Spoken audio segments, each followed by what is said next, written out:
get into where we're going. Welcome everyone. My name is Latt Millard, and you are joining us for the Hades all weapons race. I'm joined for commentary with our good friend of the community, Vorime, and our racers, cgull and Tounis. Our racers are here at the Mirror of Night, making sure that they have everything set up just how they want it.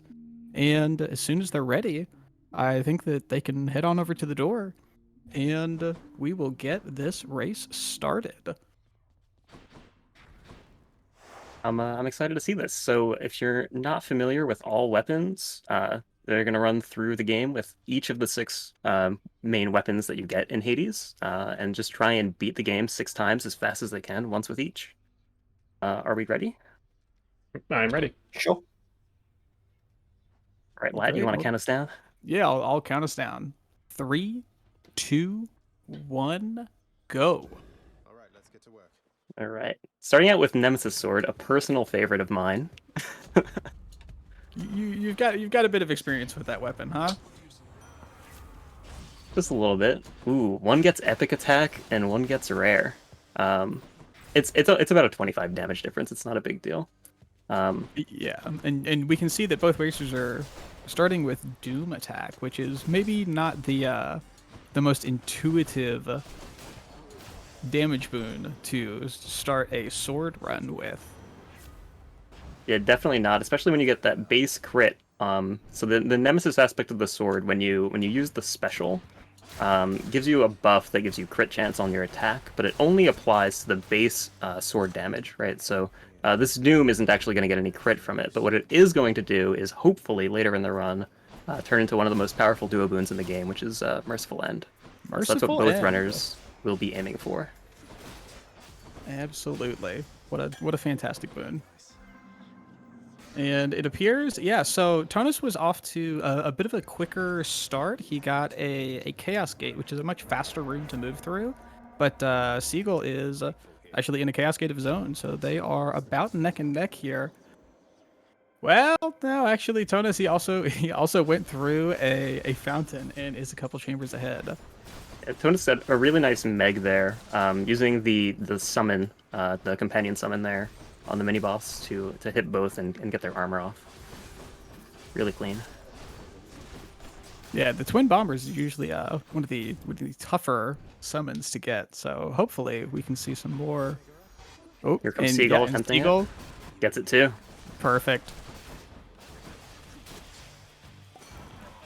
Yeah, so they're both going to be running through each of the 4 biomes here. So this is Tartarus. This is the first one. At the end of Tartarus, they'll fight a boss. Then they'll go to Asphodel and so on through Elysium and Styx until we get to Hades. It's the basic flow of the game here. It's the same number of chambers every time, but the chamber layouts and enemies are randomized. Yeah, and speaking of things that are randomized, there are a few pieces of randomization that we've actually kind of evened out with the mods that we're using here. So normally you would get well, hang on, nobody's gone through a hammer yet, have they? Nah, we can talk more about that when somebody gets their hammer. You'll be able to see. There you go. There it is. Perfect. cgull picked it up exactly on time. What timing? Thanks, cgull. No problem. And so you can see normally you would get 3 different choices for which Daedalus Hammer, which is a powerful upgrade, usually a gameplay changing weapon for the weapon that you're using. And here we've allowed the racers to set exactly what hammer they'll receive. So cgull and Tounis, I'm sure, picked a double edge, which doubles the dash strike damage that you normally do with the sword. It's extremely powerful and makes the early game much faster. And we can see here that even despite Tounis's early lead with a couple of fast rooms, they are entering Furies at just about the same time. Yeah, Tounis leaving just a few seconds ahead. Really fast Furies fight. For both of them, honestly.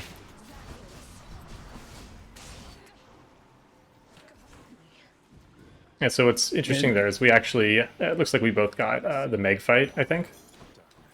That's right. We didn't set seeds or anything, so there are 3 different Furies you can fight, 3 sisters. They all kind of can be fought, and we happen to get the same one there. Although there were some of the other ones helping them out, but that was primarily a Meg fight. Yeah, and with more runs between the two of you, I'm sure that Electo and Tisiphone both will make an appearance at some point. Unfortunately. All right, well, here we are in Asphodel, so the floor is lava. Literally. Don't touch it. Yeah. You definitely don't want to get stuck in the lava. And you'll notice they both took the Athena keepsake, and that's to make progress toward the duo boons. They're both hoping to pick up the special from Athena here. You see Cgull rolled, unfortunately only gets the dash, which is still an important component of the build, but is not going to unlock that duo boon. So Cgull will have to see another Athena before being able to get Merciful End. And here Eurydice, this refreshing nectar, is going to do a whole lot of good in trying to find those good boons, just improving the rarity. And those rooms, like that story room with Eurydice that we just saw, the fountain chamber we saw earlier, the Chaos Gates, all these free rooms are really important for a really fast time. Just not having to fight enemies is way faster than just sprinting through a room and going to the exit, right? We do like to go fast. And so we can see here another opportunity for a quick kill summon on this 3 witches mini boss for Tounis, or 4 witches, I guess. But yeah, only hit we 3 of them, but three of still them with very the Meg. fast. Yes, plenty fast. And Tounis actually was able to pick up special from the first Athena boon that he saw. So we'll see if he can get Merciful in soon here. Although it's looking like both racers are, not really having their builds come together here in the way that they would like them to. And in a way, a lot of these runs are kind of more interesting, more fun when everything doesn't quite go right, right? Absolutely. Like one of the key things about speedrunning Hades is just your adaptability, your ability to improvise with what the game gives you, and squeak out the best possible time given the circumstances. It's really fun. So despite both runners are probably not feeling that way, they both really want to have Merciful End right now, but I'm enjoying it. Yeah, they don't get to turn their brains off just yet. They're having to actually make decisions and eke out every bit of advantage that they can here. Yeah. So both entering the Lernie fight. Tounis a little bit ahead here, but not by a whole lot. Yeah, about half of a fight, maybe even just like 30% of a fight ahead. There is no clear winner in this run just yet. Yeah, funnily enough, you'll notice that neither runner really opts to use the Meg summon here in this fight, which you might find a bit strange, but actually it kind of loses real time because of the time it takes for the animation to go off. Actually, it's usually faster with the damage you have at this point to just, do your normal damage combo and kill everything, rather than try to use that summon here. Save that summon for later in the run. The real-time speed aside, you also technically lose some of the damage because the Meg summon does 2,500 damage in total, but the damage is capped per phase on the boss there at only 2,000. So you actually you don't even get the full value from it. Yeah. Both runners on their way to Elysium now. Tounis gets a nice early Chaos Gate here. Cgull will not be so lucky, because I saw Cgull actually got offered a Chaos Gate right before the end shop in Asphodel, so still on that internal cooldown the game uses to determine when it can offer you Chaos Gates.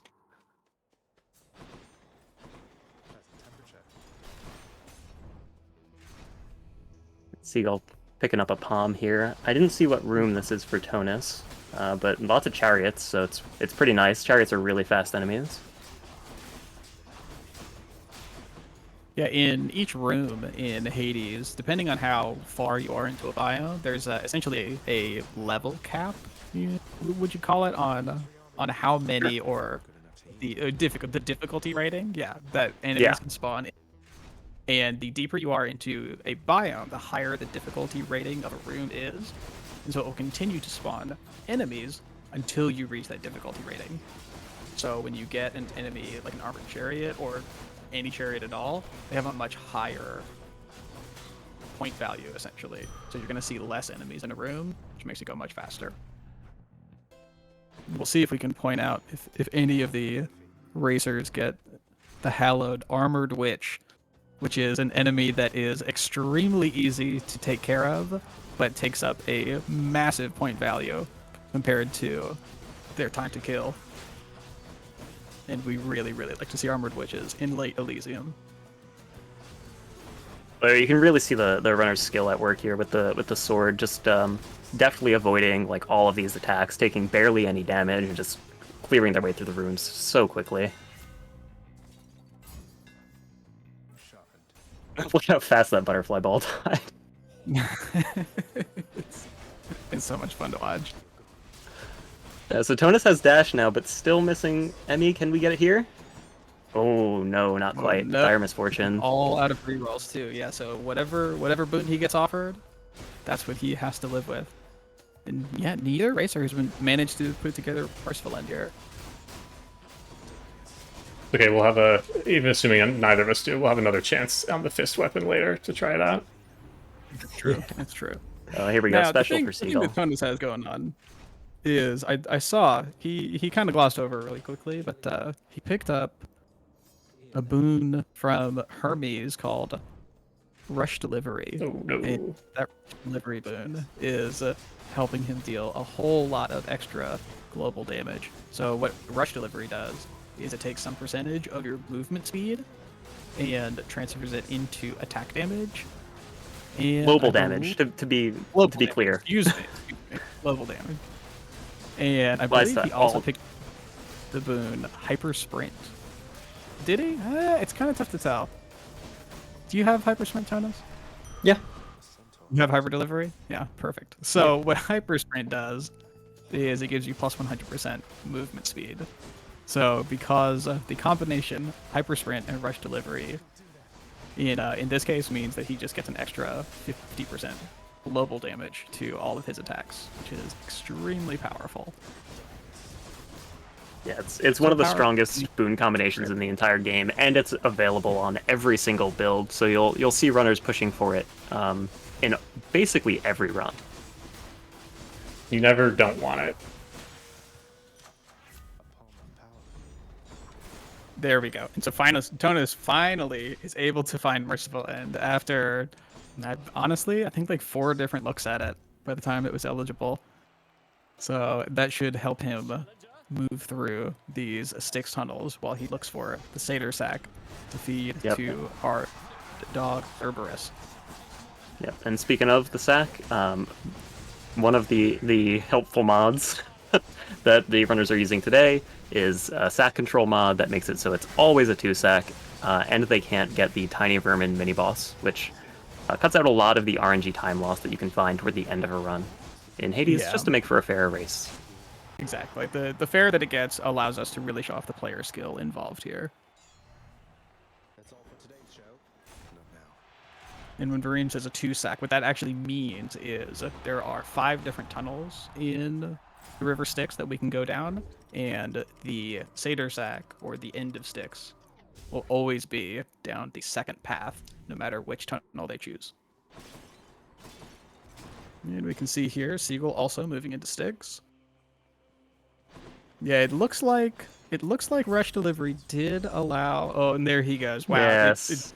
this is just absolutely photo finish. Who's really showing off the power of Rush Delivery, though, because that is the only real difference between Second wind. Tounis's build and Seagull's build.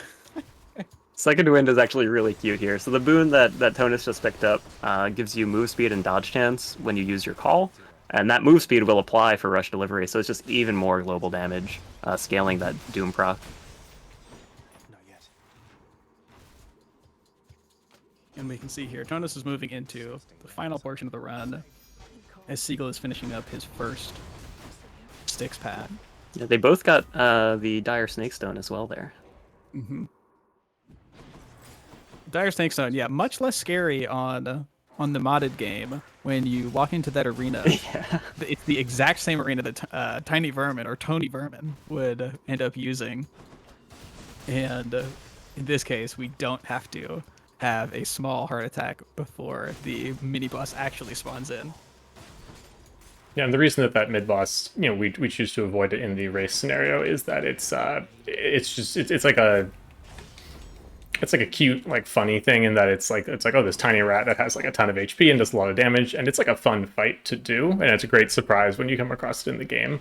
But it is significantly longer than the other ones. So again, for fairness of racing, we want to make sure that you can only kind of get the quote unquote normal bosses there. It's significantly longer, and even if you both got the tiny vermin, the tiny vermin has an invincible move that it does as many times as it want to in really any, it makes it to where the fight is extremely RNG based, even Yeah, outside of the length of one person getting it versus the other. If you were paying attention to Tounis' screen there, you might have noticed that Tounis went to the exit at the end of the Hades fight and just died immediately. If you've played the game before, that will have looked very strange to you. So one of the other things this mod pack does is removes these cutscenes that can take a variable amount of time, and so it doesn't really have any skill impact. It's just pure RNG, like how long the cutscene you get is, so the mod pack just removes it. One other thing that I don't think we mentioned that you might have seen right there on Tounis' screen as cgull is wrapping up the Hades fight here is the 4 boons being offered on the first boon might have also looked very strange. That's something to prevent you from not getting the core boon you want at the very start of a run. Just because it's just way more fun to at least get like the one piece of your build going without having to like scrape by on whatever scraps you find on the floor of Tartarus. And previous GDQ viewers may remember that once upon a time, in Varime's own run on Beowulf, he was not able to find his cast, and the name of that mod that shows you all of the core boon options is actually called the "Don't Get Varimed" mod. So We want to you've been prevent it from immortalized. happening to anybody else. Exactly, so that no one else has to go through the same pain that you did. No stopping me this time. Everyone should play Hunter Flare once in their life. That's all I'm saying. It's a good cast. Uncle Poseidon. So both runners on Achilles' spear now here, and you can see them kind of flying around the screen. This aspect of the spear lets you launch your special, and then you teleport to it, and you get a damage bonus on your next 4 attacks or casts. One interesting notable aspect of this is it does not refresh the buff unless you've used all the charges already. So it really rewards precise inputs and playing well.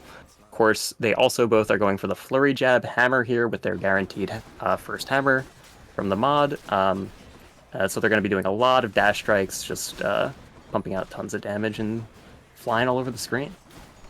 And Achilles is one of my favorite aspects to both watch and to play. The movement is just it's so rewarding to do it correctly. And you can see here, yeah, Seagull did my favorite thing that you can do with Achilles is when you have 2 different room options, if you throw your spear towards one of the doors, you can always either dash to the door that you didn't throw your spear to, or if you want the room that you threw your spear towards, then you just teleport straight to your spear. And so it just allows those end of the room decisions that you're making to be even that much faster. There's so many tiny optimizations on this weapon. It's a lot of fun to play. Achilles is one of the coolest speedrun aspects in the game, my opinion as well. Always has been. It has the most movement options, so to speak. And allows you to just kind of hit the buttons the most. It's the other fun part of it. Mm-hmm. As for the builds they're going for, they get really good attack speed from this Flurry Jab hammer. So getting Artemis on attack here, just going to be pumping out a lot of high damage with the attack. And then they're going to be mostly dash striking to take full advantage of the attack speed from Flurry Jabs. So getting Tidal Dash, just the dash that does like the most damage in the game. It's just an insane amount of damage. And we can see here, usually what you try to do with Achilles is you start that tidal dash because it makes Tartarus very, very easy in a way, or it makes it very quick before you have Flurry Jab. And while you're in Tartarus, you're usually looking for one of 2 gods to put on your attack. You're looking for either Zeus, or in the case of our runners, they were able to find Artemis.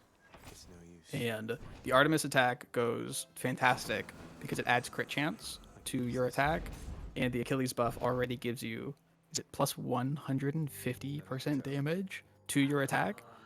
Imagine adding 15% crit chance on top of that. It's really, really an impressive amount of damage. I think it's important to point out that with the Zeus build, you don't get the same thing. The lightning damage is not buffed. It's still good because you have the fast attack rate on the flurry jab. But one thing that requires on the Artemis build is you need a lot more precise inputs because you need to be constantly refreshing that special input to get to keep your buff uptime, or else you don't get the buffed damage, and your damage output will fall off a lot. That's right. And so now that Seagull's brought that up, we're going to hope to see tons and tons of giant crits. And we will be judging you the entire rest of the run for how well you keep that Achilles buff up. The Achilles movement, I think you'll find as Tounis and I start to move through Asphodel. Asphodel is a biome. It's marked by really big rooms and enemies that like to hop around. So being able to have some decent range and just zip quickly across the screen is honestly huge for just clearing the biome quickly. This can be a real hard part for a lot of new speedrunners. Because they just need to be able to really control their aspects well. And Achilles is a tough one to control, but it really seals up that gap. Mm-hmm. You can just see they're doing so much damage. Like, yeah, they're just shredding through everything. It's really fun to watch these builds when they go.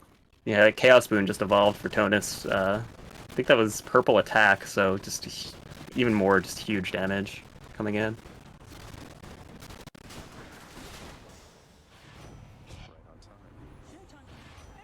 Yeah, and it looks like Tounis picked up Hyper Sprint again as well, so we'll have to keep an eye out for his second Hermes boon to see if he can find that rush delivery for the second weapon in a row.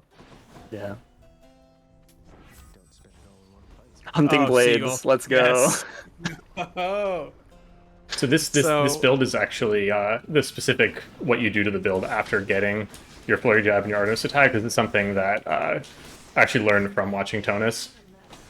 And it wasn't, Tounis didn't create it, but definitely made it look fun and appealing for me, which is to pick up the slicing shot cast from Ares, which normally doesn't do very much, but you already have the Artemis on your attack, so you can have a lot of fun with the homing property of the duo boon.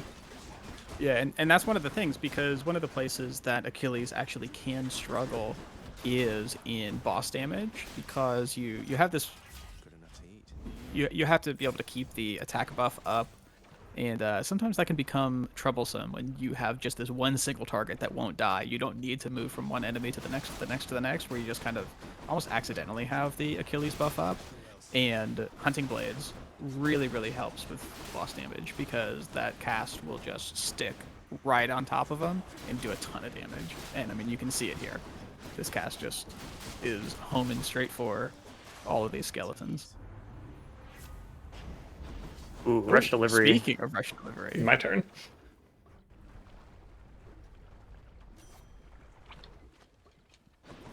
and yeah, and we can and see one here of the if you things. want to. Sorry, go ahead.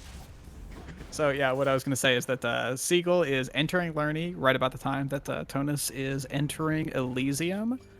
But I think that we're going to see Hunting Blades and Rush Delivery hopefully allow him to close some of this gap here.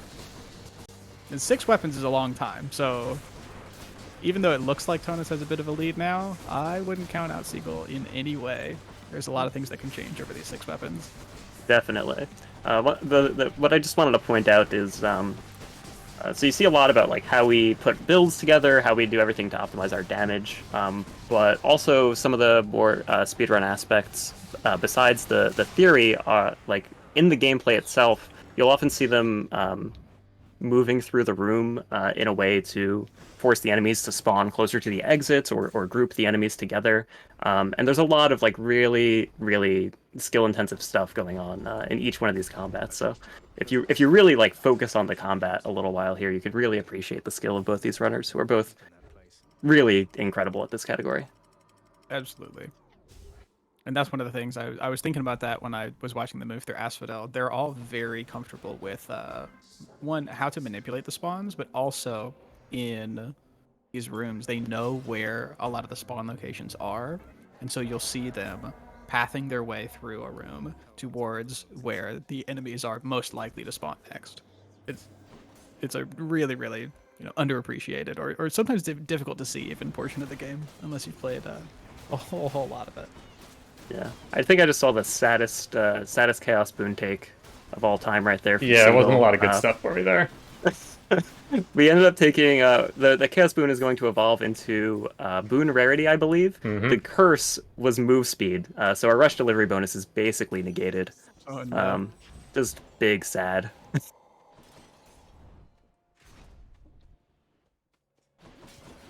Okay, we got some. Here's those armored witches. Right, so especially early in the biome, they die pretty easily, and I only had to fight like 5 of them basically, and this one extra guy, and they're all gone. Yeah, and that's a huge contrast to what Tounis was just going through with loads of rooms with flame wheels, and this room with tons of bright swords, which just take forever. It just spawns tons and tons and tons of them, and they're really dangerous. They do a lot of damage to you, like chip damage. Like I think the swordsman and the flame wheels both do 10 damage if they hit you.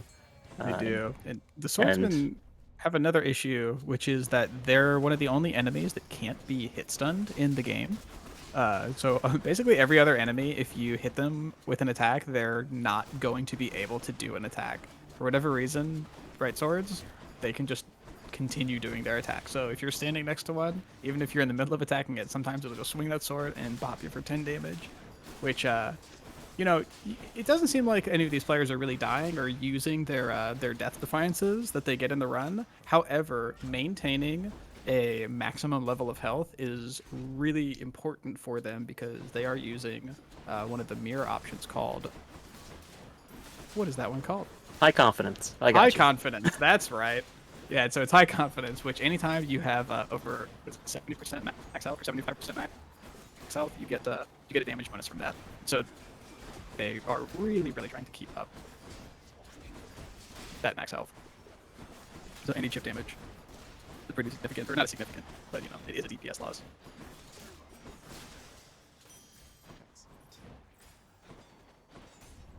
Seagull entering the last combat encounter of Elysium now, while Tounis makes his way over to Styx. And he has much kinder enemies than Tounis did on his. Tounis again, of course. Chamber 34, unovered bright swords. Extremely long. This one, chariots. The sequel will have us cleaned up in no time. Does Latt sound normal to you guys? There we go. No, a little bit robot. That's alright. All right. I'm working with it.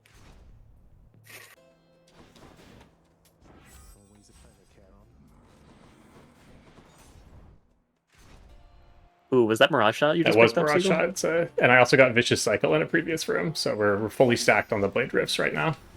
Oh boy, yeah. So Vicious Cycle causes these Blade Rifts to stack up the damage over time the longer they're hitting an enemy. So they'll gain 2 damage every single tick. And then Mirage Shot clones the cast basically. It makes a weaker version of the cast, but it clones it. So the damage is just obscene. Like, look at that. It's ridiculous. Yeah, and that's there's an important distinction in a lot of damage in the game, whether it's base damage or additive damage. Normally, anything you see that's a percent is additive damage, so it's just multiplying on top of the base. But then anything else is going to be anything else is going to modify base damage, and Vicious Cycle increases base damage. So the rush delivery buffs, the Achilles buff, all of those stack on top of it and are enhanced by it. So that's why it's especially a good get. Here we go, Tounis entering the Hades fight. This is a really fast pace here. Oh wow. Yeah, this is quite the run, Tounis. So it looks like so Tounis uses house split, so that means he's entering the Hades fight right at about 13 minutes flat, and that is an extremely fast pace. Be able to get anything right around the 14 minutes and lower is just really, really out of control fast. That's top runner, absolute top runner speed. Yeah, well, it might be good if you try and just like drop out of the call and rejoin it. Yeah, it's a little weird. Here we go. Is that lightning rod I'm seeing, by the way, Tounis, or is that something else Sure causing all those is. bolts? It is. Yeah, I thought so. I'm seeing lots of lightning bolts coming in there. I mean, if Seagull is gonna get hunting blades, I have to do something. Oh, absolutely. I gotta say, Lightning rod. I've been doing a lot Sorry, of. go ahead. I've been doing a lot. Oh no, go ahead. You can talk about lightning rod first. I should funny, hunting blades anecdote. All right, yeah. So lightning rod was causing bolts of lightning to strike any enemies near the cast stones as they're on the ground. They're really good for applying. Like if you have accessory Zeus spoons, something like double strike, which makes your lightning effects have a chance to proc multiple times, or jolted, which puts a debuff on enemies that procs and does damage after they've been struck with lightning. Lightning rod can add up to a lot of damage really quickly, actually. Go ahead, Seagull. Sorry. I was just gonna say that I've been playing a lot of Achilles recently, and I seem to just be get a lot of hunting blades. It just wants to be given to me. I suppose it's such a fun boon. It's one that I guess sometimes, we look down upon because it's hard to get. Sometimes it doesn't really fit into many builds, but this niche it has of just working with the Achilles build, I really enjoy it. Yeah, I've got to play some more Achilles. Watching this just makes me want to play Achilles and do hunting blades for sure. Looks so fun.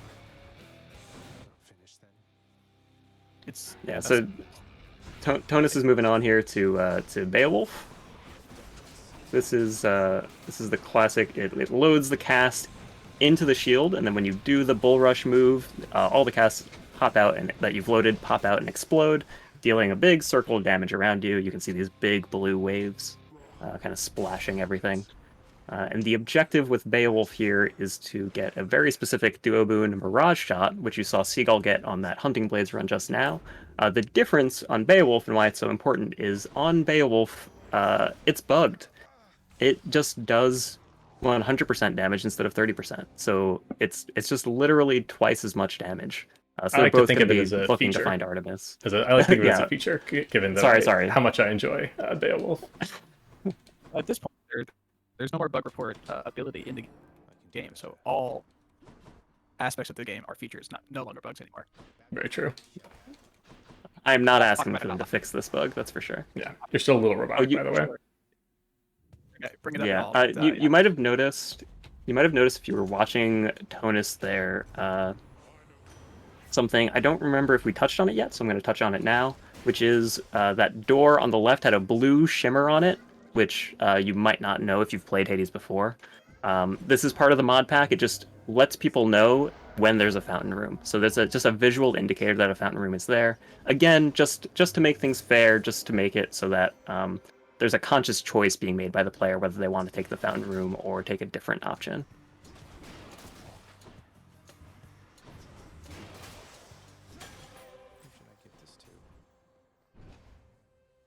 How we doing over there, Latt? You doing good vocally? Am I still robot? No, it's still kind of choppy, unfortunately. A little bit robot. Here. Either way, we can see Seagull moving into his Daedalus Hammer room, and he's picking up Charge Shot, which really changes the speed and the technicality of how you can clear out rooms with Beowulf. It turns the melee weapon to a ranged weapon, and essentially you're almost like playing a bow now. And both Tounis and Seagull, you'll see, are able to charge up their attack, and in this giant charge shot at the end of it, your casts will come out.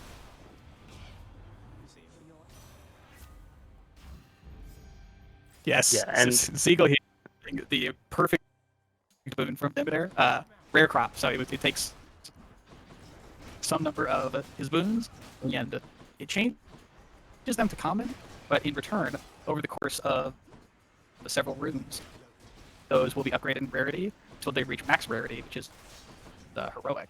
So he will have a heroic cast by the end of this, which is quite a bit of damage. Yep. Tounis finishing up Persephone right there. Really what's on my mind, what's most pressing to me right now is, like, which one of these runners is gonna fish first, you know? Well, I mean, if you're going to put all that pressure on us. I think I'm just completely unable to see the fish anymore. It's just so It's know. true. It's, so it's the unfortunate part of speedrunning a game for so long is that you start to sometimes you miss out on the little things that used to catch your eye. Yep. There we go. Tounis found a fish.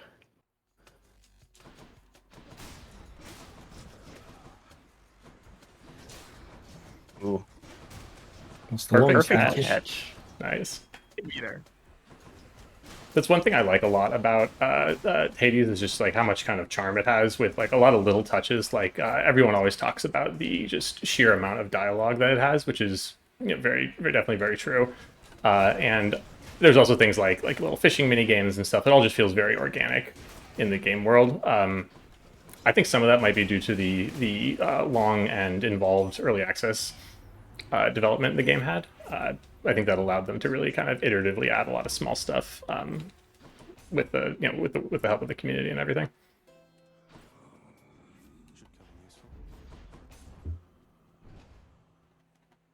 Did we lose Vorime? I'm back, ladies.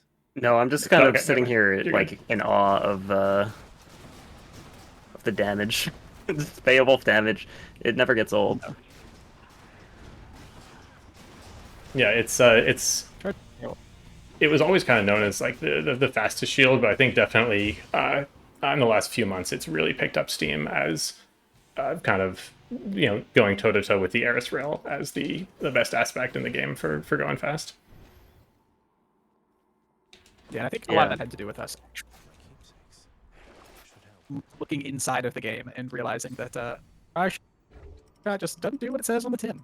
And once we realized that that plus 100% damage is what you were getting out of a barrage shot, I think it changed a lot of people's opinions on what does the top end of this weapon look like. Yeah, and it was something like we always knew Mirage Shot was good, but it became like, oh, okay, like this is a absolute must-have on the weapon.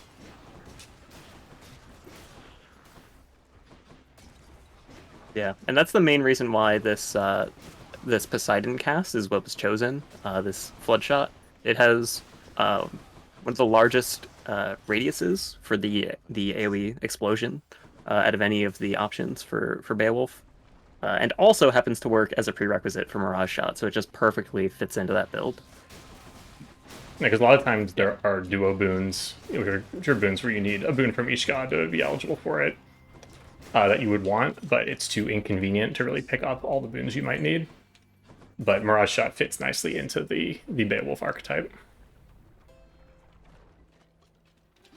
Yeah, and you may be wondering also why both these runners are running these weapons in this specific order, and the reason is it's a race, so they get to choose whatever order they wanted. It's no reset. But if this were not a race, often you will see runners pick their weapon order based on what's most consistent. Maybe picking something really inconsistent to go first, so that they can get that RNG out of the way early, and putting the weapons that they feel the most comfortable on at the end of the run. Mm-hmm. And with the exception of Fist, I think that most people's order does end up looking something like that left or right cross of the weapons. Usually you do end up seeing people run Fist earlier in their lineup because it is a merciful end weapon. Another thing you have to And, consider in the weapon lineup is the Mirror of Night, for one thing, and like how you might need to change it or manipulate it as you go on, because every time you need to stop off between runs and make a small change, you're losing a little bit of time.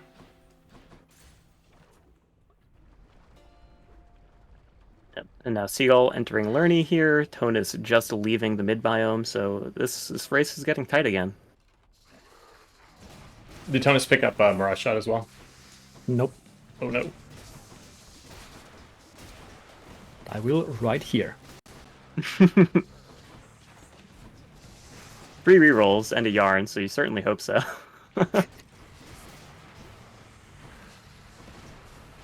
Yeah, because there is a lot of randomness and RNG inherent in the game. You're also offered a lot of opportunities in the end game, so to speak, to control it, right? Through things like being able to reroll boons, through buying things like nectars and yarns and such.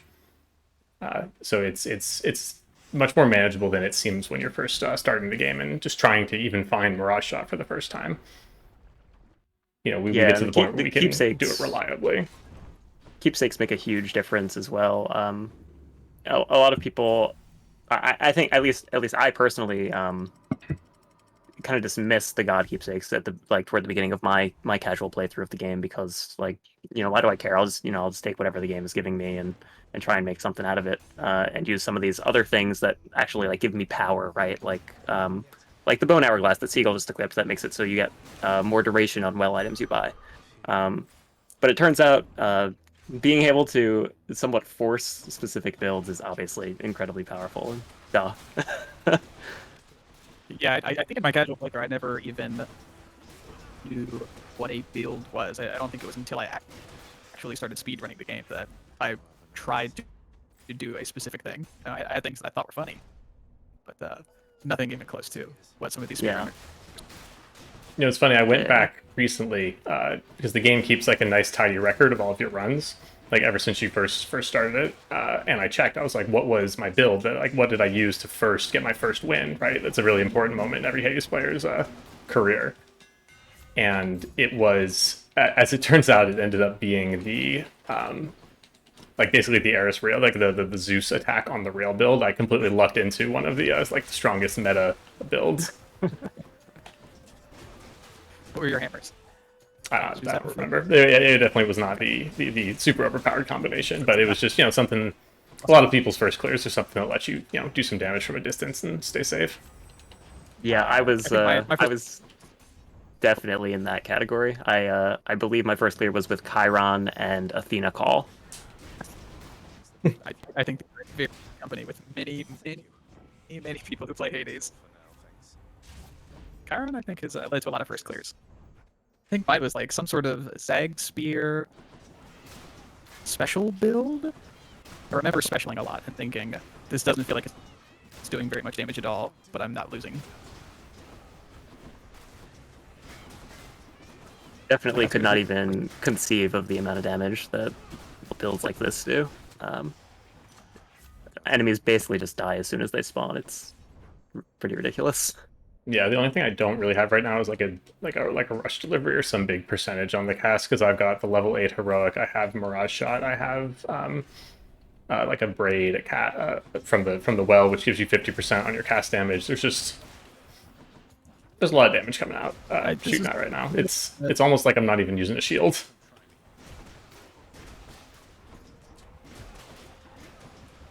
What has happened here actually is that Seagull has managed to close a near half biome gap into a single chamber, and really only about half. Oh my the god! chamber here. If you remember when Tounis was walking into Elysium, I think Seagull was only just entering, the mini boss for Asphodel. Watch this fight. Both about the same time. Seagull has 7 cast stones. Ooh. 7 cast stones and barrage shot. This is an incredible build. It's so much damage. I mean, that's about as fast as we have a category where you get basically a perfect build called routed.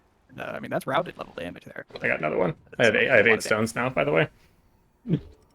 So the wells of Charon, the blue pools you see, they can have a number of buff items. They can buff pretty much any aspect of your kit, your attack, your special, your move speed, and your casts. And I've just been very lucky and gotten several of the ones that let you get an extra cast stone. And I'm wearing Charon's keepsake, which makes them last for much longer. So I'm going to carry most of these cast stones into the boss, the Hades fight, which will be a huge help.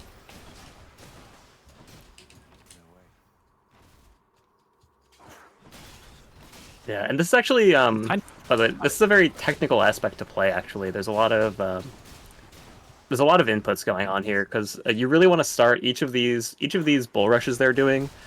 You really want to start every single one with a dash strike, because the animation comes out faster. So you kind of have to dash and attack and load the exact amount of casts you want to load in order to kill whatever enemy you're fighting. Obviously, with less damage. Oh my god, that giant vermin I've kill! never seen that before. That might be my favorite. Yeah, my favorite big red kill I've ever seen. But yeah, so you really want to like regulate the number of casts you're loading, and then go pick them up as you like start your cast on the next one. It's very satisfying when you get it right, but a lot of people kind of struggle to pick this weapon up initially because it's very input heavy and really technical. And both these runners doing a great job of showing off how it's done. A lot of people also struggle with it in Tartarus, I think, just because before you get a good cast going, it's tough to get decent room clear. And that's another, I think, very technical aspect of it. One of my favorite parts of it is that in Tartarus, you learn a lot of, like, you put on Fiery Presence, which gives you big damage on your first hit of, like, an attack. And you try to keep your high confidence up, which gives you an extra 25% damage. And there's very specific breakpoints for a lot of the enemies in Tartarus that you can hit basically with that specific kit, and so you learn exactly like how to calculate and like optimize your way through all the mobs. And it's a lot of fun. Yeah, so Tounis entering phase 2 of the Hades fight as Cgull walks in for the first time.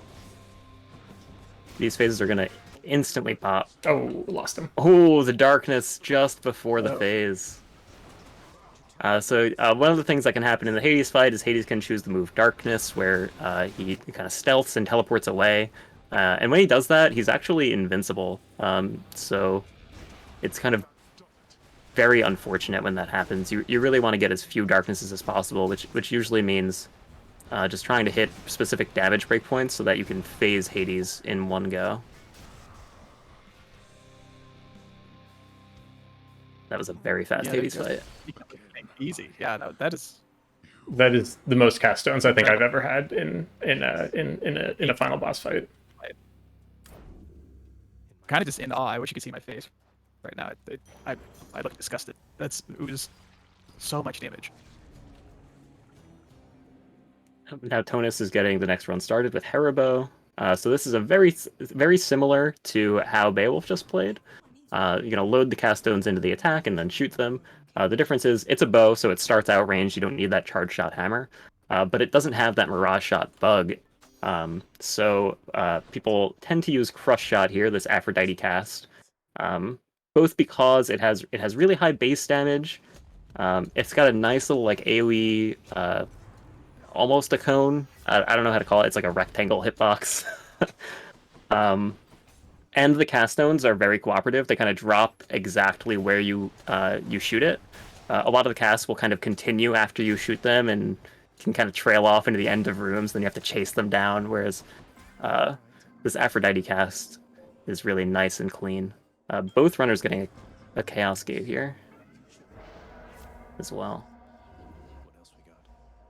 Ooh, that was unfortunate for Cgull. Slippery grass. I should have just picked it up, honestly. I took a slippery curse on the Beowulf and it worked out fine. Yeah, so you really want to get that extra cast stone from Chaos. It's huge for the build, but Cgull neglected to take it there because the downside was not being able to collect the casts after shooting them for it's like 12 seconds or something. And with how fast speedrunners will move through rooms, it's basically you don't plan to pick this stone up again for the rest of the room. Yep. If you have to, you're going way, way, way too slow through the room. Yeah, although not being able to pick up the stone can be what causes you to go slow in the first place. True.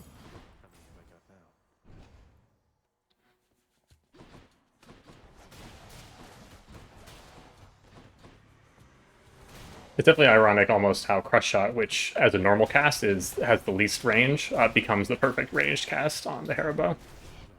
Yep.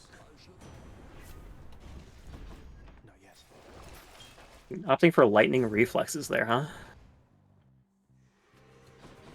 Yeah, that was me, right? I just took that. Yep. I almost, when it's not part of the core build, I almost barely recognize it. You just pick a thing. Yeah, we haven't mentioned yet how quickly both these runners are selecting their boons. None of you can read this. No one watching this has any idea what these people are picking. Just learn to recognize and take what you need quickly. Part of that is helped by the fact that core boons are ordered the same way always, so it'll go top to bottom, attack, special, cast, dash, call. But besides that, for the accessory boons, it's just playing way too much of the video game. Yeah, I know that I'm looking at letters, but it's the shapes that the letters make is what I'm using when I pick most of the boons. I mean, the nice thing about the core boons being sorted in a particular way is that the non-core boons are always at the bottom.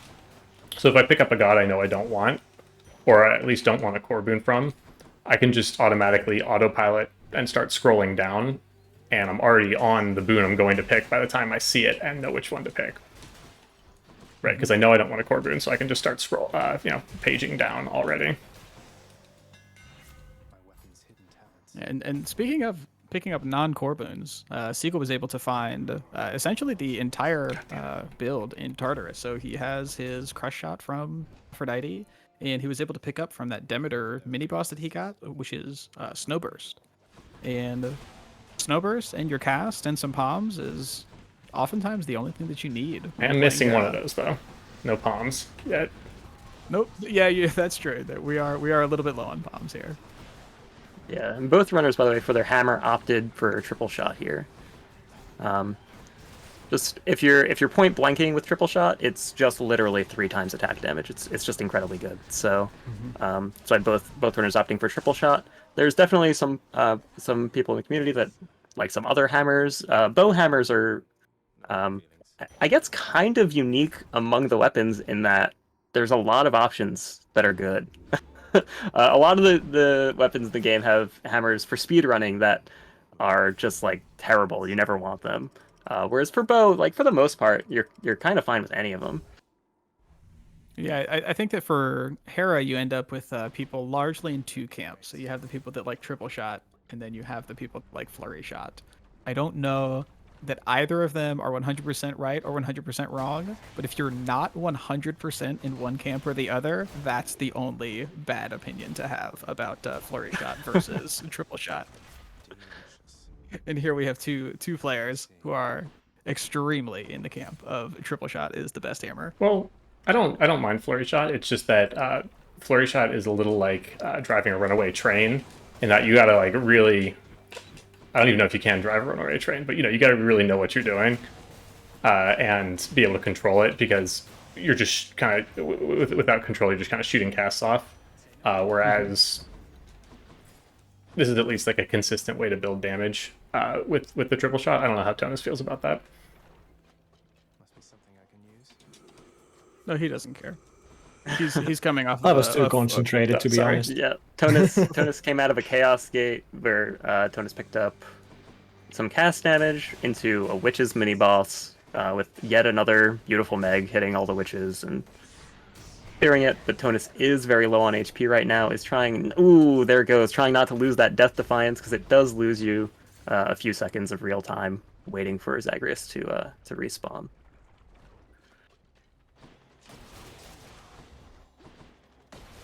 And it just kind of makes you nervous for the rest of the run, because then the doubt enters your head of can I, because as people that have played for this long, we tend not to die in runs, but it does happen. Good enough to eat. I believe this mod pack does have Infinity D, yes? This is just a leaderboard one. No? Okay. I think for an event we would probably do it, but Okay. We There are- is the option for doing the live event that we do have a mod that gives a time penalty instead of a permadeath.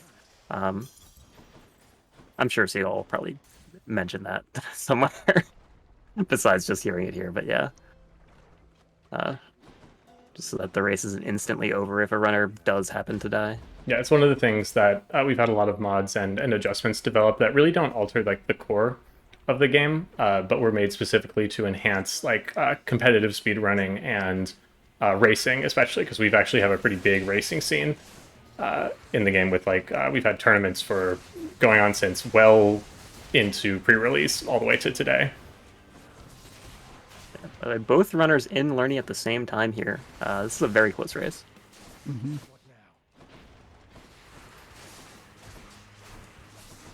Okay. Not now. Gosh, Hera just does so much damage. Yep, it's beautiful to watch. It's very satisfying to play for sure. Yeah, Tounis does get out of the boss fight earlier, but it's maybe by 15 seconds. Any more hints you'd like Yeah, it's really a far cry from the almost like half biome lead that Tounis had for a while there. Sometimes you just gotta stop and get the flame eater, you know? Oh, that's right. I'm behind in fishing. I'll have to. Yeah, you're down 1-0 in the fish count. I'm a little nervous. My fishing game has been off recently. The last couple times I go for it, I keep flubbing it. We only count perfect catches here, by the way. I believe that's a 0.35 second window there. For your reaction.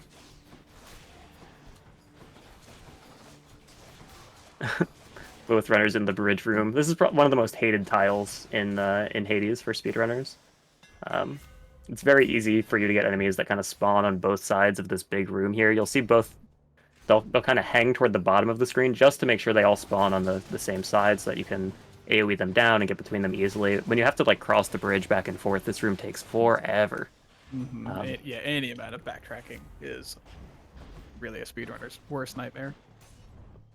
It's one of those rooms you want to see early, so there's fewer enemies in total.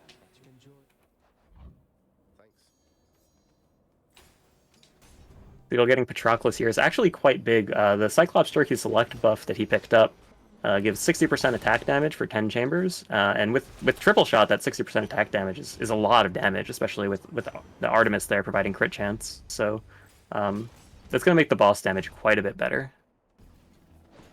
But I didn't see what Hermes boons do you all have? I see Seagull has Hyper Sprint. I have Hyper Sprint and Quick Reload, which is really useful for Hera bossing. Oh yeah, that's the real same. good. Same, nice. Yeah, and Quick Reload is one of those boons that you really want to have by the time that you get to the heroes fight, and we'll be able to see as soon as the racers get in there. But having the ability for the cast stones to get lodged into the enemies, fall out quickly, goes a really, really long way when you have these two massive targets with massive HP amounts in the final boss of the Elysium biome.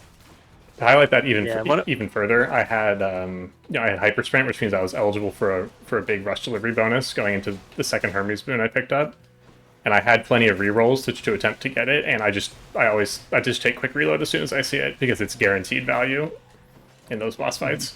As you can see, even without rush delivery, the damage is more than enough. And we can see both these runners opting for the like the Mirage Shot prerequisites here.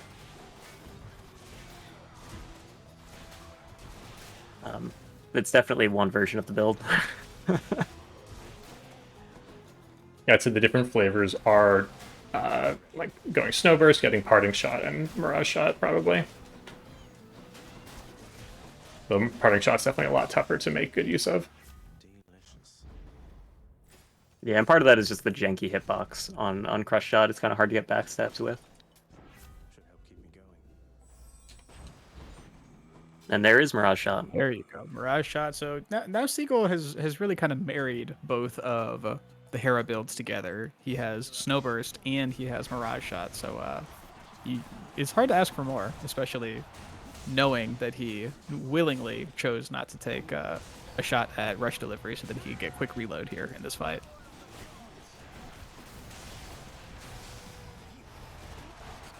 Yeah, one interesting thing you can do with Haribo to speed things up is if you shoot the Crush Shot into an enemy that's near a wall, very frequently that cast will instantly pop out. So instead of having to wait for it to pop out, like Quick Reload helps with, it'll just pop out immediately and you can cast again. So often you'll see runners try to manipulate enemies to be close to walls, so the casts pop out right away. Particularly in boss fights. When you're fighting regular enemies, obviously, like as soon as they die, they drop. But when you're fighting Hades and the heroes, and often the Furies, it's very helpful to get those wall pops. Mm-hmm. And the Furies are also one of the easier enemies to manipulate where they're even going. Yeah, because usually you just stand where you want them to go and kind of, you just stand by the wall. Like a bull rush style, exactly. You just stand there and they'll come right to you.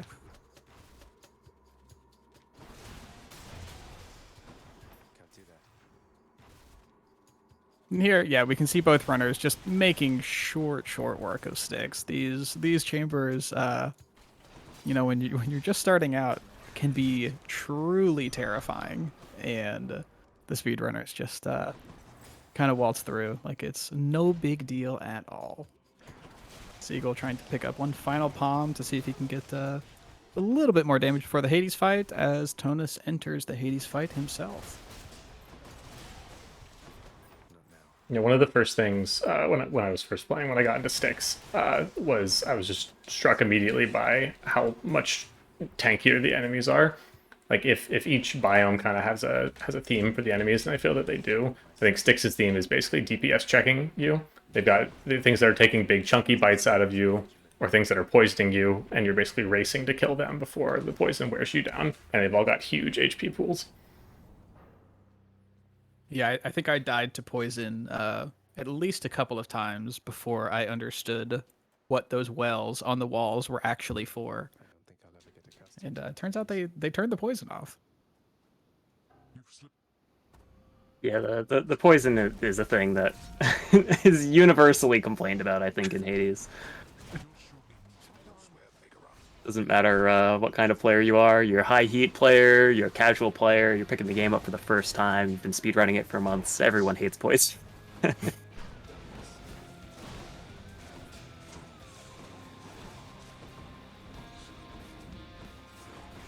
Oh, wow. So Seagull has managed... Oh, never mind. No, so, I'm sorry.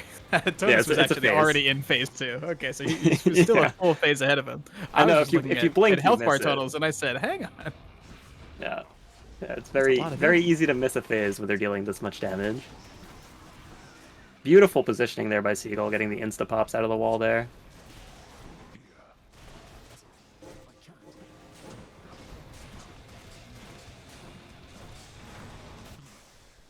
And both runners are done with their bow run, so only 2 runs left. We're already here. It's been flying by. And so now's your chance to we can revisit the Merciful End build, because we're on to the fists. Yeah,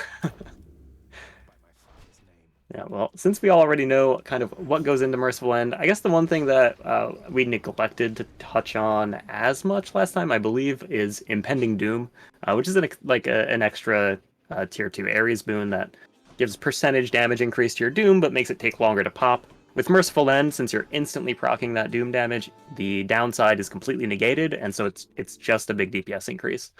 So they'll be looking for that as well. One of the things you're often going to see these runners do with this Demeter Fist is do a dash strike into a dash upper, which is the special that comes out after a dash strike. It's really nice DPS early on here in Tartarus. It's also very good for if they get Merciful End with special, but they don't have dash yet. It's a great way to kind of bridge that gap while you're waiting to find the dash boon. Yeah, and Demeter Fist specifically, it has the option of hitting one of the most important breakpoints in all of Hades, which is, can you one-shot an unarmored witch? And the answer is yes. So if you actually do dash special a witch, it will die in one hit because of fiery presence. And being able to one-shot unarmored witches in Tartarus is a huge deal. You do also need high confidence up, though, which is a big also need high ask. confidence. See, this is what I get. I just never get hit in Tartarus, and they always die. So that's why I did Yeah. know. It's funny with high confidence. One of the interesting things about high confidence is that feeling you get when you see an early Chaos Gate in Tartarus, and you're happy, but also you're sad because you're gonna turn off your high confidence. Because when you enter a Chaos Gate, you lose a bunch of HP, and so it turns off high confidence for several rooms, and you're just kind of hoping and praying that it's not gonna matter, but it usually does. Because like I mentioned with Beowulf, I was talking about it having very precise breakpoints for for quick killing a lot of the Tartarus enemies. Every weapon kind of has those, and a lot of them rely on high confidence being up, and so losing it is a one-way ticket to losing a little bit of time. So it's something that you always have to consider. Yeah.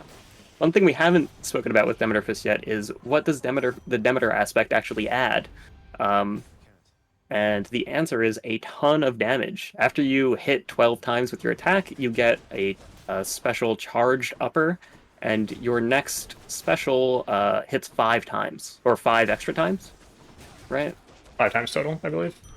It's 5 total. It's been a while since I've played fists, so excuse me. Might be, But might be you'll 5 see bonus. there'll be a blue glow around them. That'll indicate that their charge is ready. Like right now, Tounis has it. And that's really, really good for some extra boss DPS or damage on hard enemies. What hammers did you both pre-select, by the way? Breaching Cross, the most busted armor-piercing hammer. You as well, Tounis? And one. Yeah. Yeah, so Breaching Cross makes your dash strikes deal plus 900% damage to armor. There are no It's an okay boons number. in the game. It's say plus 900% except for that one. You can find plus 300%. You can find plus 250% to base damage. Nothing says plus 900% except for this one. And you can really, really feel the difference when you have Breaching Cross on. Enemies just don't have armor on them. Even if you don't have Merciful End, if you're just, using your regular Doom attack, a couple of dash strikes and the armor on that enemy is completely gone. It feels so different to play. I feel like it kind of synergizes nicely with the fists themselves because they're an upfront weapon. If there's an enemy with armor, you can't really, they're just going to hit you because they don't get hit stunned. Mm-hmm. Oh, wow. So Wrong one. Seagull's having a much better Merciful Yeah, End run there's- than he did the Look, another last one. time. There's Oh my something God. happening. Whoa. There's a contrast here between the two runs. Okay, we'll just... Seagull. Tounis, how many Athena boons did you get? That was 0. I think I'm at 4. Maybe just 3. 3. Yeah. Can I have one? Seagull is over here with I'm sorry. Athena Special, Deadly Reversal, Merciful End. No dash yet is about the only thing going wrong for Seagull. Whereas Tounis is just sitting there only with an attack boon and not much else going on. And so while the dash is an important part of all Merciful End builds, the Fist actually has one of the better non-dash Merciful End gameplays in the entire game because you do actually like using that special move. And so what Seagull can do now until he gets the dash is do a dash attack and then a dash upper, one after another. So he applies the Doom and immediately procs the Doom before he gets the dash. So that, as opposed to, the sword you would never want to just do a slash and then do a special immediately afterwards. It ends up being a bit slower. So the Fists is in perfect position to carry him until he can find that dash from Athena. We have a really nice sequence for Tounis here that might save his lead here. Getting that Athena room right off the bat, it gave Epic Special into Eurydice, giving that rarity boost to the next 3 boons again, and finding Hermes here, which could give Rush Delivery with rarity. We have Hyper Sprint. Ooh, plus 3 dashes. Plus 3 dashes. We take Wow. that. Of course, Seagull also finding Eurydice here, also getting the rarity boost. Ooh, Fountain for Tounis as well. Just zipping through the biome. I feel like Tounis has gotten almost all witches. I remember one power couple. I don't think I've gotten any witches yet. In contrast. And so Tounis here, yeah, he got offered Artemis, and he had a couple of different options. He could have gone the route of taking pressure points, which just adds global crit chance, or in this case, he took True Shot, which you're not going to see him cast a whole lot. They will cast for Boiling Blood and a couple of other different reasons, but this opens up the Duo Boon, Deadly Reversal, which can give plus 20% global crit chance. And here's a Ares here. We'll see him roll, and Merciful End. So their builds are looking a bit more at parity with one another. Tounis, though, with the plus 3 dashes, he has quite a bit of power. Yeah, Roll, Seagull and did let's just find dash. Did have to roll for it though. I got plenty. But yeah, has plenty of rerolls to spare, so not really a big deal. And yeah, that Deadly Reversal boon, you can see it on Seagull. Whenever Seagull deflects, you'll see a kind of green shine to indicate that that's active. Epic Rush Okay. Delivery. into Eris here could be impending. This build's looking sick. Olympus, I accept this message. So how do you Done. the two of you value the like how do you consider the plus dashes versus rush delivery trade-off on a weapon like fists or sword, which uses merciful end in concert with the dash strikes? Less I have to say. I do think like a lot of it comes down to playstyle. Definitely you want rush delivery more than you want +1 dash. With +2 and +3 dashes, it's kind of hard for me to judge. Honestly, I'll defer to both of you as you know, the experts in these kinds of categories. Which one do you prefer? Do you prefer playing with the extra dashes, or do you like that raw upfront burst? I know. Just think for room clear, the dashes just feel better for me. Yeah, I think If especially on Seagull is a merc- smart man, Whoa. if Seagull is a smart man and gets Zeus call for his rush delivery, then it's going to be just better, I think. Yeah, having additional damage sources because it is global damage scaling. Because the thing I was going to say, like rush delivery, the buff, it doesn't stack, it doesn't multiply with like the impending doom buff. Those are both additive, and they just kind of sit on top of each other. Anything's worth giving up. But I'm also kind of in the danger zone survivability wise here. Yeah, you gotta be careful.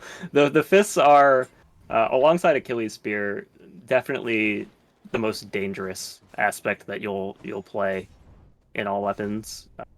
It's very easy to just take tons of damage, especially rooms like this with lots of flame wheels.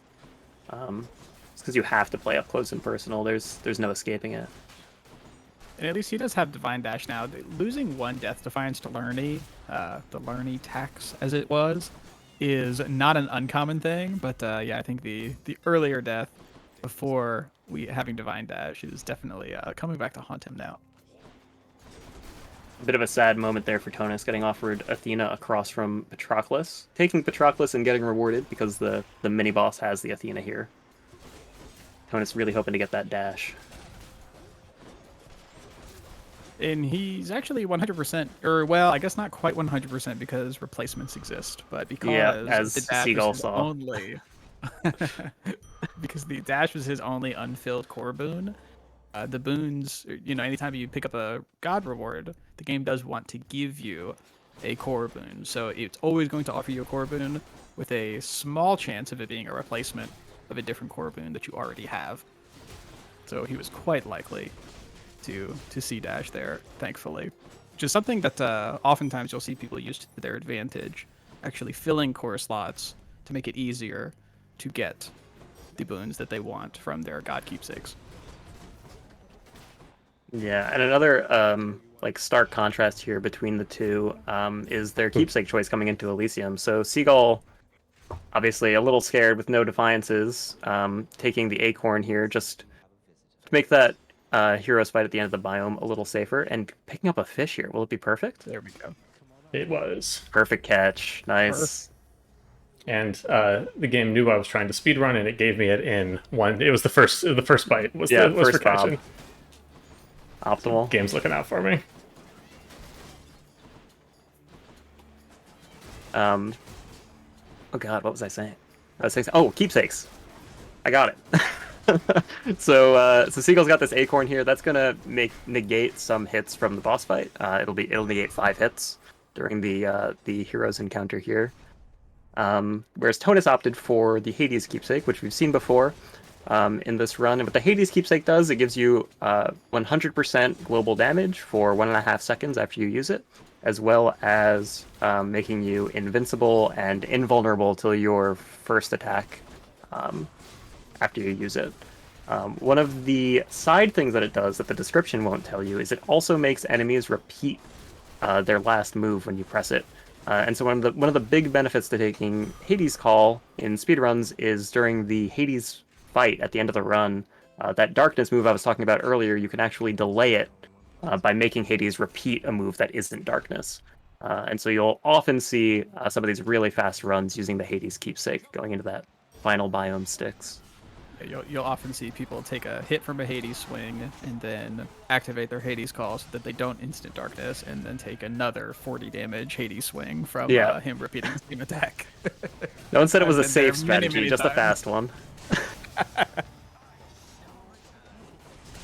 Also, so Tounis is kind of known as always recommending that people stay safe and take lots of HP, even though normally HP kind of ends up being a trade-off for damage dealing sometimes, when you take those hearts.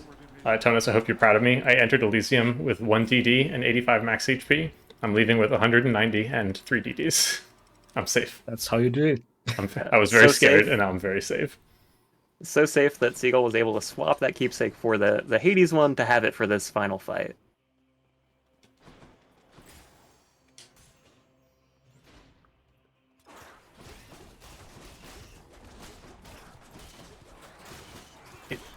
Merciful End just killing- does so much damage. Yeah, I don't know if yeah. you've ever fought that Snake Stone before, but it has so much armor, and the fact that you can just do a few dash strikes, armor disappears because of Breaching Cross, and the rest of that health just melts because of the Merciful End damage.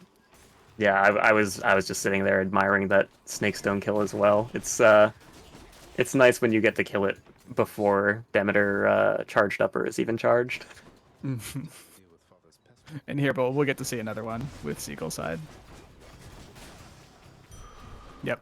And there, what you're actually seeing is the difference between the 2 dashes that Seagull has with Rush Delivery and the 3 dashes that Tounis has. So you can see, like, there's not a whole lot of difference in their damage output. The play is a little bit different because you have to, you have to time your dashes a little bit differently when you only have 2 of them. But both of the enemies died at right about the same time, and that's why, Tounis was talking about room clear. If you have a lot of enemies in a room, having those +3 dashes for the extra movement and a little bit of, damage that you can deal to multiple different enemies at the same time can be slightly more useful. But here, when we get to the end, the fact that both of them just have massive amounts of damage is going to let both of them melt Hades extremely quickly. Yeah, these Hades fights are going to be real quick. I think one Oh, yeah, and decent you can difference see that you Tounis saw some Void Stones, but immediately took care of them. Void Stones will put an invulnerable bubble around Hades, and if you don't take care of them as soon as you see them, they'll end up slowing you down once Hades becomes eligible for damage again. Which of our relatives aided you this time, boy? Quite a few of them, I'll have you know. You and your clever wit.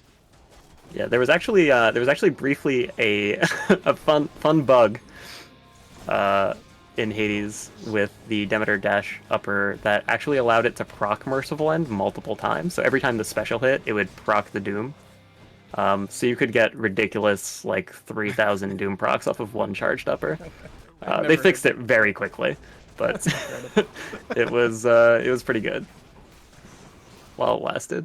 And we do run the game. We do tend to run the game on the current version,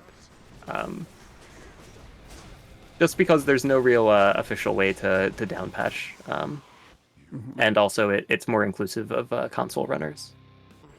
So there they go, both of them done with the fists, and now we're on to the last weapon, Eris Rail. I think it also helps or contributes to the current patch running that it's almost treated more like the way Hades speedrunning kind of exists is almost more like a competitive online game more than like a traditional speed game where you're doing any percent games from new files where there's metas developing, there's people doing different aspects and that sort of thing, and there's not really any major or minor glitches or skips or anything that we have at our disposal.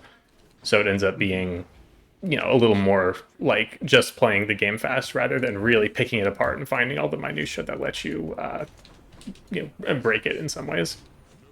Yeah, and that's one of the things that drew me to the game in the first place, right? Like, Hades is my first speed game, and the fact that it is just so approachable that you just play the game that you've already been playing casually, but you do it fast, and that makes it so much easier to just pick up and learn, because you're just learning builds, learning choices, and it comes with an in-game timer.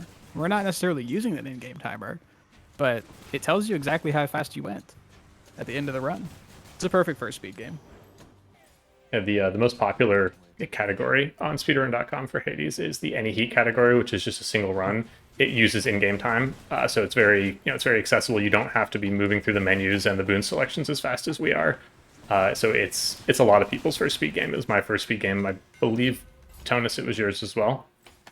Yeah, for sure. Yeah, and it's also so there's 3 of the 4 of us here now. It's got us started. I know at least Latt and I have even started diving in and doing some other more traditional speed games as a result of joining this community.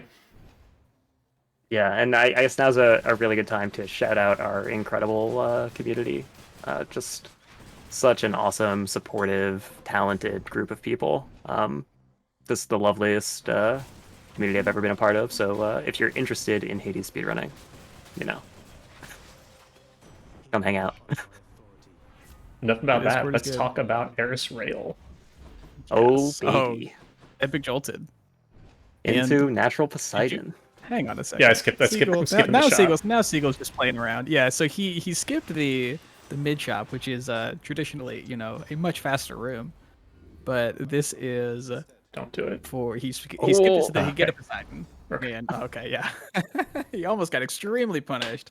And some people would say rolling 2 times in Tartarus just for your dash is probably getting punished enough for skipping mid shop. It's a bit of a sunk cost But fallacy. he was able to find it. But having the That was such a fast room. having the title dash early on is a huge benefit, especially for the Fury fight. Yeah, and so the mechanic of Eris Rail, I think that it's so popular among speedrunning that we often forget. What you're trying to do is stand inside of the explosion radius of your special so that you get a 75% global damage buff. And so you'll see that the runners have opted to choose Rocket Bomb as their hammer, which it just makes it a little bit easier. You don't have to wait for the special to arc all the way through the air and fall into the ground. And they will be trying to be as close as possible to their special when it goes off, so that they get these little orange and blue wings, which are the marker of 75% global damage, which is part of what makes Title Dash so powerful here. And he picks up an Athena here. He was looking for Phalanx Shot, which is the cast. So he's now open for one of the goofiest maybe duo boons in the entire game, called Lightning Phalanx, which turns this big bubbly Phalanx Shot into essentially Zeus cast, where it's going to bounce between different enemies. But we'll see if he's able to pick that up over the course of the run. But this is very reminiscent of the previous run, where Cgull gets like almost perfect build coming out of Tartarus, and Tounis is sitting over here with Common Demeter special. Yeah, Common Demeter special is not what you typically want to end up with on Eris Rail, but any damage will do. Yeah, I'm coming from behind. I need to take what I can get. You're not as behind as you think you are. That's part of why skipping the mid shop is kind of like a quote unquote bad thing to do speed wise. But I probably saved enough time with the title dash in the boss fight and before I would get it in this biome alone. So I think in that case it's the correct decision when there's something that's so central to the build. It's the same thing on a merciful end build. Like if you find an Athena that's against a free room, you're going to take that Athena because it's Athena and you need it. And it is, and I kid with him, but yeah, taking that Poseidon there is actually a disciplined choice, because usually we are so conditioned to, we see the mid chop, we go in the mid chop. We see the story room, we go into the story room. But sometimes it is correct to not take that and complete the build as fast as possible. There we go. Tounis now has a slightly more normal looking build, picking up epic title dash from his Asphodel mini boss encounter. And both runners have Jolted here, so they're just both going to be dealing loads and loads of damage. It's the Eris Rail special. It's just so fast. I wish I was nearly as good at Eris as both these runners are. My Eris is terrible. So I'm definitely sitting here taking some notes. Yeah, I also phalanx shot. In addition to potentially getting lightning phalanx, I also really like it a lot just for having some big chunk damage. You can shoot ahead of you, similar to the rocket. It helped me a lot in the Furious fight and mid bosses. It's a big chunk, especially with It's a the big Eris chunk of buff damage, active. but it's also, because of the deflect on it, it also allows you to kind of put up a front of just this big shield that you can have out there. Oh, there it is, lightning phalanx. Where things are gonna, okay, wow. Oh. Into And the last chamber fountain here for Seagull, so they're both going to be entering the Lernie fight at almost the same time. Tounis is a bit ahead, just the run through the shop.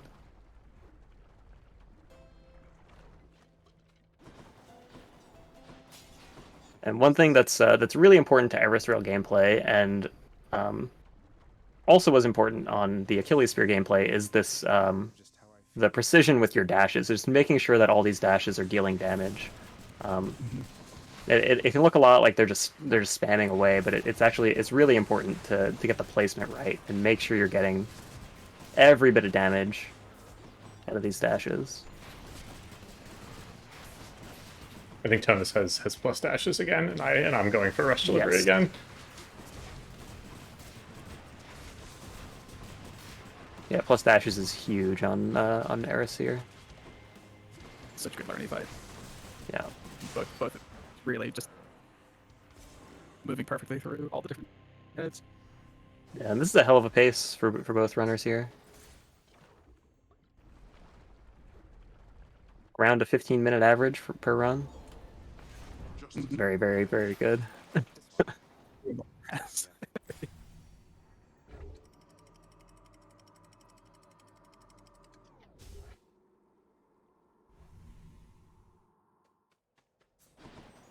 Yeah. Another interesting mechanical note that you can watch for here as Tounis picks up triple bomb is you'll see the runners want to use their special when they're reloading, just to kind of take advantage of that window where they're not able to fire their attack and just get that damage out in that time frame. So you'll see they'll shoot all their bullets, and they'll reload and special at the same time, and then they can start their attack again sooner. It's honestly like more difficult than it sounds to manage that while you're also like trying to place these precise dashes directly on top of enemies to push them into clumps so that you get the AoE damage. There's a whole lot that goes into really top tier Eris gameplay. There really is, and it says a lot to the game as it was built. The fact that you even can buffer a lot of these actions and animation cancel a lot of these actions. Like it's something that you don't always get out of an indie, I guess, developed game. It's really a extremely well put together game to even allow us to be able to play it at this level. Yeah, they put a lot of love and care into making sure that everything just felt good. During early access, just loads of feedback going in about how to make things just feel better, and they were very receptive to all the feedback, and I agreed with. I feel like I agreed with basically every change they made. This is really, really good dev team. Yeah, big shouts to Supergiant. They've been they made a fantastic game, and they've been very supportive of the community and all that kind of stuff.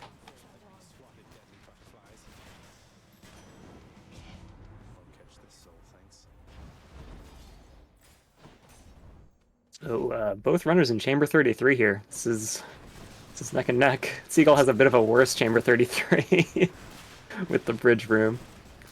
Bridge room with unarmored, with unarmored bowmen. The issue with bowmen is that they love to run away from one another, and when you add in the frustrating geometry of the bridge room, yeah, you can be here for a little while longer than other rooms. Ooh, Tounis got 34 skip. Uh-oh. Have you seen Fountain yet, Seagull? I have not. Here's hoping. Crossed. Nope, no beans. Then I seal the race up there then. We'll see how it goes. 34 witches.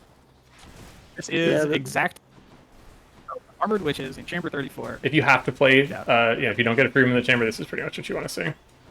Yeah, this is the closest thing that you get to a free room that isn't one. Tounis wraps up If that you compare Heroes that fight. to how long-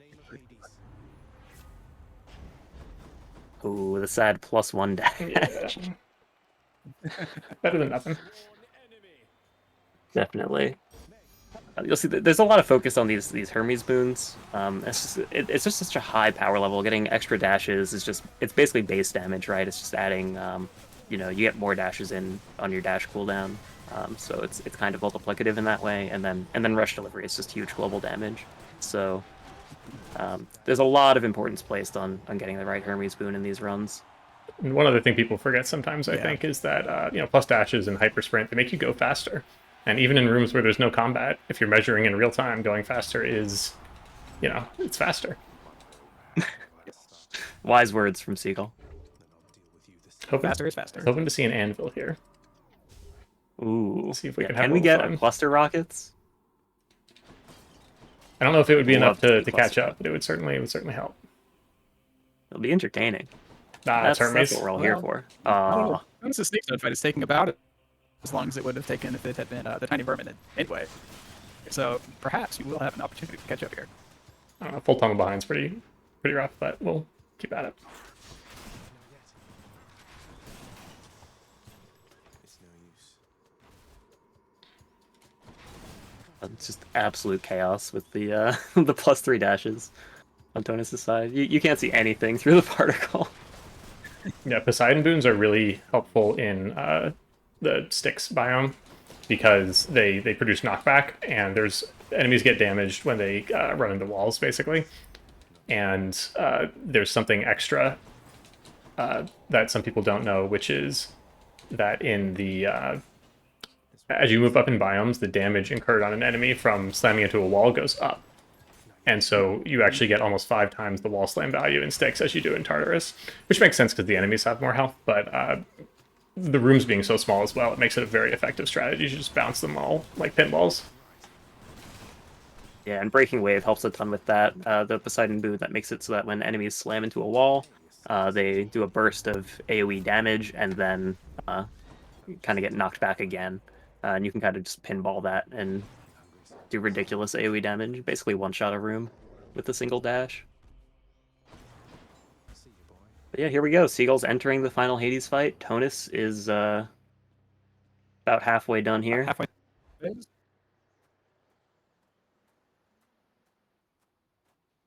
Thomas, Really fast time. what happened with your anvil? I see you took an anvil. That's Delta Ricochet. Oh, So it's a good setup. lost my rocket. Losing rocket bomb's a little sad. Honestly, with triple bomb, I almost prefer it without the rocket. Yeah, I can see that. It's a messy fight. Animation, doesn't it? You just put the special on the ground. Well done. All right, so Tounis finishing up in a time of 1:31:10. Seagull will not be very far behind. Both of these runners coming in under 1:32. Super impressive runs.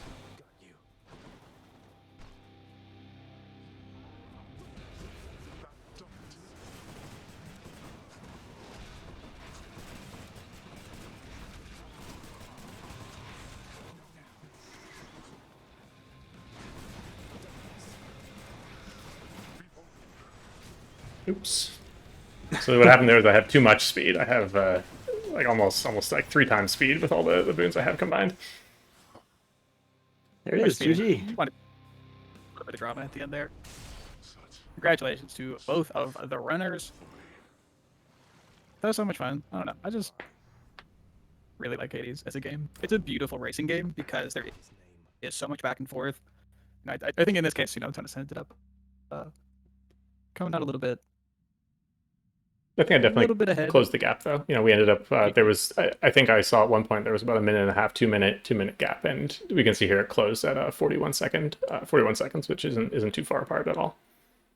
Yeah, Yeah, and I good believe job. the fish score might have been 2-1 for Seagull. Oh, Is that right? did I Perfect not? catches? I didn't stop for a second one. Is there one here? Oh, there's none outside here. I only got the one fish. Are you sure? I only got 1 too, I think. Okay, so we're tied on fish. Oh, all right, I guess we're gonna have to go to a tiebreaker. First one, the pet Cerberus. Oh no. Yeah, we should probably mention real quick. We didn't see Thanatos in any of those runs. Just makes the game slower, so it's modded out as well, along with all the other changes. Thanatos is a huge time loss in the RTA setting, in the real time setting. It's and so for the race settings, it's almost necessary to get rid of it to create a fair racing environment. It's unfun. Which you see here, right? We ended up pretty close together. Tounis and I are in this. I mean, we're in the same neighborhood of the leaderboard for the all weapons category. Our times aren't necessarily in the same in the same neighborhood. Tounis's world record is blistering fast, but we ended up pretty close together here, I think.